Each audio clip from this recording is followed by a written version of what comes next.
প্রিয় শিক্ষার্থীবৃন্দ এবং আপনারা যারা আমার এই অনলাইন ক্লাস দেখতেছেন সবাইকে স্বাগতম।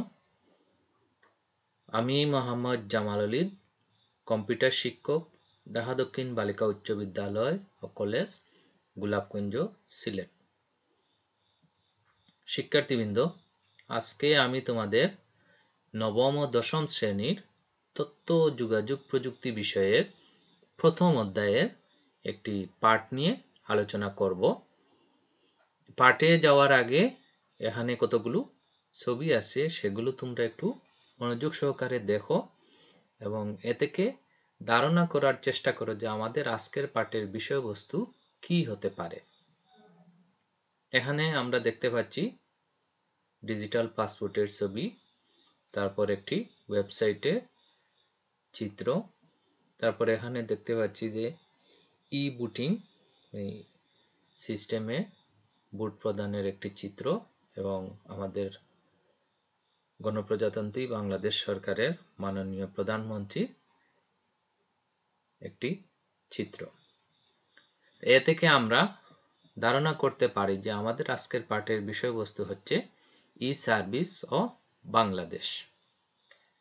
শিক্ষার্থীবৃন্দ, এই পাঠ শেষে তোমরা ই সার্ভিস কি তা বলতে পারবে, ই সার্ভিসের প্রয়োজনীয়তা বর্ণনা করতে পারবে, বাংলাদেশি ই সার্ভিসের ক্ষেত্রসমূহ বলতে পারবে।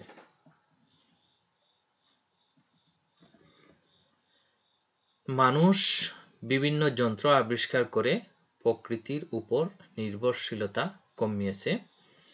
অষ্টাদশ থেকে ঊনবিংশ শতাব্দীতে পৃথিবীর অর্থনীতি ছিল যন্ত্র নির্ভর শিল্পভিত্তিক। 21 শতকের সম্পদ জ্ঞান ও সাধারণ মানুষ। আধুনিক পৃথিবীর সম্পদ হলো তথ্য। মানুষ জ্ঞান অন্বেষণ, ধারণ ও ব্যবহার করতে পারে। 21 শতকে দুটি বিষয় শুরু হয়েছে, যথা গ্লোবালাইজেশন বা যেটাকে বিশ্বায়ন বলে এবং ইন্টারন্যাশনালাইজেশন বা আন্তর্জাতিকতা। গ্লোবালাইজেশন কি?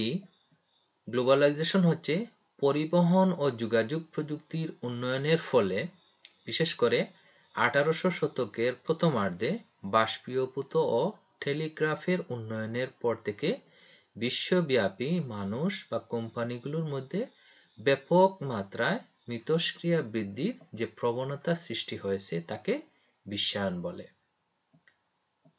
অর্থাৎ তথ্য প্রযুক্তি ব্যবহারের ফলে যে কোনো দেশের ভৌগোলিক সীমানা নিজের দেশের গণ্ডি ছাড়িয়ে সারা পৃথিবীতে ছড়িয়ে পড়েছে। ইন্টারন্যাশনালাইজেশন হচ্ছে কোনো দেশের অধিবাসী হয়েও পৃথিবীর অন্য দেশের নাগরিক হয়ে বেঁচে থাকা হচ্ছে ইন্টারন্যাশনালাইজেশন বা আন্তর্জাতিকতা। আন্তর্জাতিকতা পৃথিবীর অলিখিত নিয়ম। 21 শতকে টিকে থাকতে তথ্য যোগাযোগ প্রযুক্তিতে পারদর্শিতা দরকার, বেঁচে থাকার সুনির্দিষ্ট দক্ষতা দরকার। এটি খুবই গুরুত্বপূর্ণ, কারণ বর্তমান যুগ প্রযুক্তির যুগ। প্রযুক্তিগত জ্ঞান যদি আমাদের না থাকে তাহলে আমরা এই বর্তমান যুগে কোনো কিছুতেই কাজ করতে বলো, ব্যবসা বাণিজ্য বা কোনো কিছুতেই আমরা সঠিকভাবে স্থান করে নিতে পারবো না। তথ্য যোগাযোগ প্রযুক্তি বিকাশের পিছনে রয়েছে বিজ্ঞানী, ভিশনারি, প্রকৌশলী এবং নির্মাতাদের অবদান। তাহলে শিক্ষার্থীবৃন্দ, ই সার্ভিসটা কি? ই সার্ভিস হচ্ছে ইলেকট্রনিক ভাবে সেবা প্রদান করা হলো ই সার্ভিস। ই সার্ভিসের প্রধান বৈশিষ্ট্য হলো এটি স্বল্প খরচে, স্বল্প সময়ে এবং হয়রানিমুক্ত সেবা নিশ্চিত করে। সরকারের ই সার্ভিস সেবাগুলোর মধ্যে উল্লেখযোগ্য হলো পাঠ্যপুস্তকের ডিজিটাল সংস্করণ, এমটিএম, ই-পূর্জি, ই-পর্চা, ই-টিকেট, টেলিমেডিসিন ইত্যাদি। ই-পূর্জিটা হচ্ছে দেশের প্রথম দিককার ই সেবা। ই-পূর্জি হলো আখ সরবরাহের অনুমতিপত্র, যা তোমরা আগের ক্লাসেও সেটি পড়েছো, এখনো এ সম্পর্কে তোমাদেরকে ধারণা দেওয়া হয়েছে। দেশের 15টি চিনিকলি ই-4জি আওতাভুক্ত। ডাক বিভাগে ইলেকট্রনিক মানি ট্রান্সফার সিস্টেমকে এমটিএস বলে।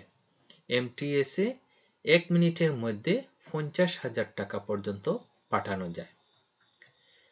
শিক্ষার্থীবৃন্দ, এই যে ই-4জি, তারপর এমটিএস বা সরকারের বিভিন্ন ধরনের যে সার্ভিস এগুলো আছে, ব্যবসা বাণিজ্য করতে আমরা যে সুযোগ সুবিধাগুলো পাই, সে সবগুলোই হচ্ছে আসলে ই সার্ভিস।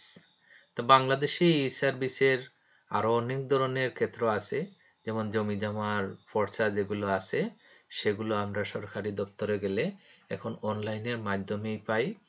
তারপরে ব্যাংকিং সেবা যেগুলো আছে সেগুলো আমরা অনলাইনের মাধ্যমে নিয়ে থাকি।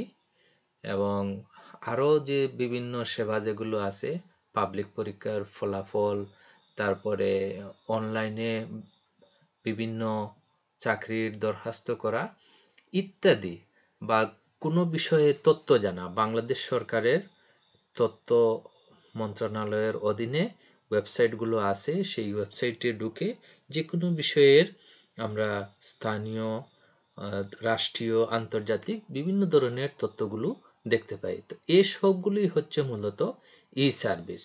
এই সার্ভিসের মাধ্যমে বিমানের টিকিট করা যায়, ট্রেনের টিকিট করা যায়, তারপর বিদ্যুৎ বিল, গ্যাস বিল ইত্যাদি সেগুলো প্রদান করা যায়।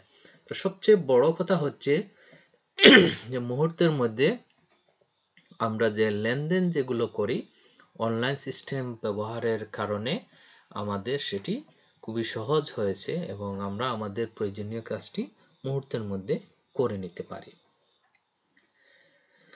দেশের সব জমির রেকর্ডের অনুলিপি অনলাইনে সংগ্রহ করাকে ই-পর্চা বলে। টেলিমেডিসিন সেবা প্রদানের জন্য দেশে 60 জন চিকিৎসক প্যানেল রয়েছে। টেলিমেডিসিন খুবই গুরুত্বপূর্ণ একটি বিষয় এবং বর্তমানে এই যে কোভিড-19 কারণে মহামারীর যে একটা প্রকোপের কারণে সমগ্র বিশ্বে একটি আতঙ্ক ছড়িয়ে পড়েছে এবং আমরাও সেটির অন্তর্ভুক্ত।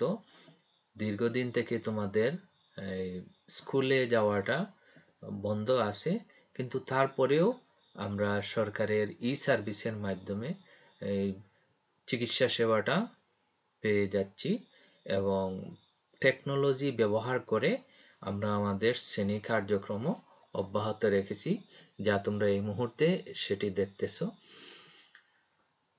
এই টেলিমেডিসিন সেবাটা খুবই দ্রুত কাজ করতেছে এই মহামারীর সময়ে।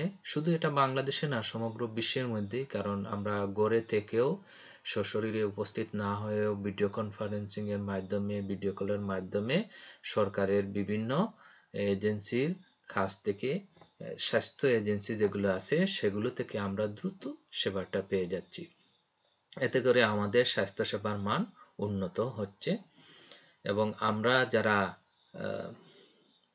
সাধারণ জনগণ আছি তার সুফল পাচ্ছি। ই টিকেটিং ও মোবাইল টিকেটিং হলো ই সার্ভিস।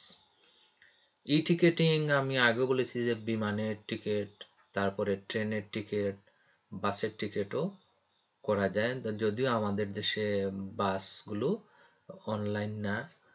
তো বিশ্বের উন্নত যে দেশগুলো আছে সেই দেশগুলোতে অনেক আগে থেকেই এই ই টিকেটিং এর ব্যবস্থা আছে এবং সেখানে যাত্রী সেবাও ই টিকেটিং এর মাধ্যমে হয়ে থাকে।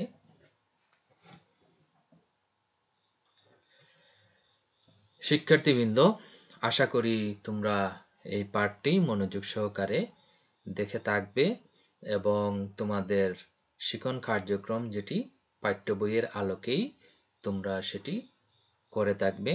এখন আমি তোমাদেরকে বাড়ির কাজ দিচ্ছি। বাড়ির কাজ হচ্ছে বাংলাদেশে ই সার্ভিসের বর্ণনা লেখো।